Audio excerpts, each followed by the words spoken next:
Bonjour tout le monde, j'aimerais vous parler aujourd'hui du mythe de la pénurie de main-d'œuvre. On l'entend de la bouche de nos politiciens, hein? On a un grave problème de pénurie, puis il faut absolument que le gouvernement fasse de quoi, mais il explique jamais vraiment pourquoi c'est un problème. Au fait, c'est quoi une pénurie de main-d'œuvre? Point. Le mythe, là, c'est pas que certaines entreprises ont des difficultés à embaucher. Le mythe, c'est vraiment au niveau du concept lui-même de pénurie de main-d'œuvre et que le gouvernement est en mesure d'agir pour améliorer la situation.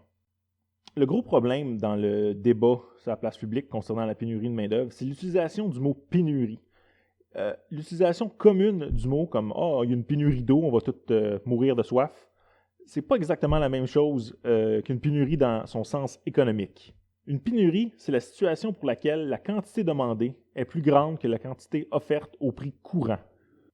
Au sens économique, il existe sur un marché une pénurie de main-d'œuvre lorsque la quantité de labeur d'une certaine qualification que les employeurs veulent avoir et sont capables de payer est plus grande que la quantité que les travailleurs veulent et sont capables d'offrir au prix courant.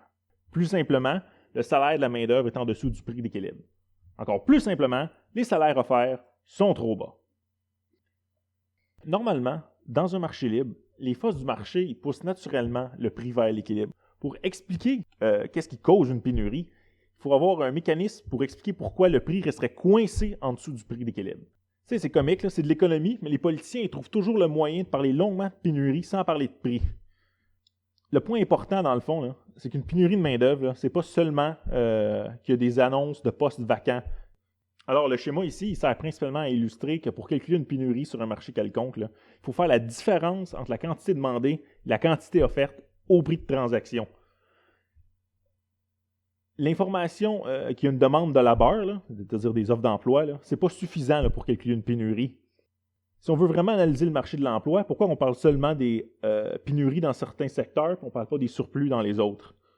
De toute façon, il y a plusieurs indices qui laissent douter qu'il y a réellement des pénuries au sens économique pour plusieurs métiers et professions sur les marchés. Hein? Quelques points à mentionner, c'est que les salaires réels sont stagnants, le taux de chômage est élevé, surtout parmi les jeunes, l'économie mondiale est remplie de main-d'œuvre bon marché, il y a beaucoup de réglementations excessives qui démotivent la recherche d'emploi, et bien sûr, il y a un salaire minimum qui, naturellement, va amener un surplus de labeur s'il est trop haut. Vous voulez savoir comment ils ont fait pour déterminer qu'il y avait une pénurie de main-d'œuvre dans les pays de l'Ouest? Ils ont juste fait des sondages auprès des employeurs. Ils ont demandé quelque chose du genre combien de postes sont vacants, que vous n'êtes pas capable de trouver d'employés satisfaisants. Puis, that's it, pénurie de main-d'œuvre. Ça mesure aucunement une pénurie, là. C'est étrange de parler de besoin de main-d'œuvre tout court. Un besoin, la demande, c'est en fonction du coût. On a tous des besoins, les consommateurs comme les entreprises. Hein, les consommateurs aimeraient bien ça, acheter des bons produits à faible prix. Les entreprises aimeraient aussi acheter du labeur utile à faible coût.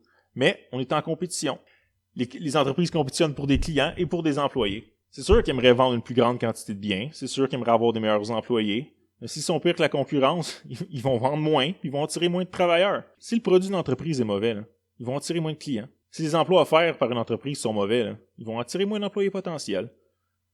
Si tu veux attirer des travailleurs, un salaire plus élevé, meilleures conditions de travail, ça c'est les solutions habituelles. Sinon, l'entreprise, va falloir qu'elle ferme ses portes. Hein. Si t'es pas capable de mettre un produit utile pour la société, la société veut pas de ton produit, ou elle veut pas de tes emplois de merde. Fait que, bye bye. En gros, si une entreprise n'est pas capable d'attirer de la main-d'œuvre plus que ses concurrents, c'est elle le problème. Que plusieurs entreprises soient incapables de pourvoir certains postes, ça implique pas nécessairement une pénurie de travailleurs. Puis après ça, quand ils vont chialer, parce qu'ils veulent recevoir de l'aide du gouvernement pour obtenir des travailleurs, ça, c'est juste demander une subvention. C'est tricher. C'est récompenser l'échec. C'est sûr, les entreprises aimeraient ça avoir des excellents employés à faible prix. Mais la vraie question, c'est est-ce qu'ils sont capables de se payer? T'es pas capable de trouver d'employés? C'est ton problème. Essentiellement, si une entreprise n'est pas capable d'embaucher, à part si c'est le gouvernement qui surréglemente une industrie en particulier, c'est de la faute des embaucheurs. C'est de la faute de l'entreprise elle-même. Tu sais, les entreprises sont en compétition. C'est certain qu'il y en a qui vont réussir à offrir un bon produit et à embaucher des bons travailleurs. Puis il y en a d'autres qui vont se planter. Donc, malgré le fait que la pénurie de main-d'œuvre, c'est pas mal de la bullshit, les politiciens nous proposent quand même de l'immigration pour réduire la pénurie ou pour régler ce soi-dit problème imaginaire. OK? Là, il y a une caractéristique importante des immigrants qui est rarement mentionnée, c'est que les immigrants aussi y consomment. Oui, c'est étonnant, là. Leur arrivée augmente la demande de produits et services, ce qui augmente la production des entreprises, ce qui peut augmenter la demande de main-d'œuvre pour produire tous ces biens-là. Là. Les entreprises sont toujours prêtes à croître là, s'ils augmentent leurs profits. Là. Avec un faux problème de pénurie de main-d'œuvre réglé par l'immigration, là, c'est facile d'immigrer à l'infini. Là. Fait que les immigrants, ils produisent, ils consomment. L'immigration, ça augmente la population. Ça augmente pas nécessairement la productivité du pays ou la richesse par habitant. Puis, souvent relié au mythe de la pénurie de main-d'œuvre, on entend souvent qu'il y aurait un certain déséquilibre des compétences sur le marché. C'est pas qu'il y a un manque d'employés, c'est juste que les compétences offertes par les travailleurs seraient pas appropriées à la demande des employeurs. Et certains en concluent que le gouvernement devrait soit investir dans l'éducation ou immigrer des personnes qui possèdent déjà les compétences nécessaires pour satisfaire nos soi-disant besoins. Le problème avec ça, c'est que l'économie, là, ça évolue constamment. Les compétences répandues changent rapidement. Il y a toujours un déséquilibre. Les citoyens changent d'emploi, ils étudient, développent des compétences au sein de leur emploi actuel. C'est toujours en mouvement, là. Certaines personnes voient juste et développent les compétences qui vont être plus en demande dans le futur. Puis d'autres personnes se trompent. Ils développent des compétences pas très bonnes. De l'autre côté de la médaille, les employeurs recherchent des compétences qui vont être utiles. Puis il y en a d'autres qui recherchent des compétences qui vont pas être trop utiles, puis ils se plantent.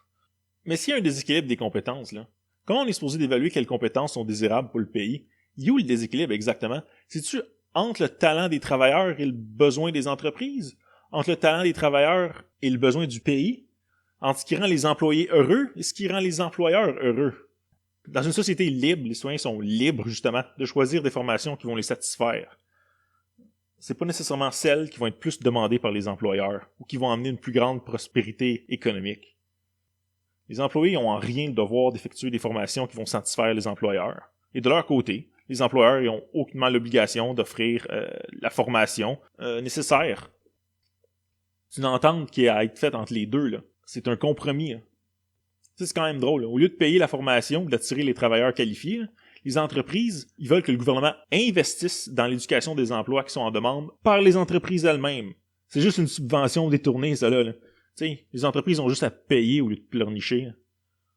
Donc, pour revenir sur les points importants du sujet de la pénurie de main-d'œuvre, s'il y a réellement une pénurie de main-d'œuvre au sens économique, il faut se demander là, pourquoi le prix reste en dessous du prix d'équilibre. La pénurie au sens économique, c'est pas un problème qui nécessite l'intervention du gouvernement. Un marché, ça va s'ajuster naturellement.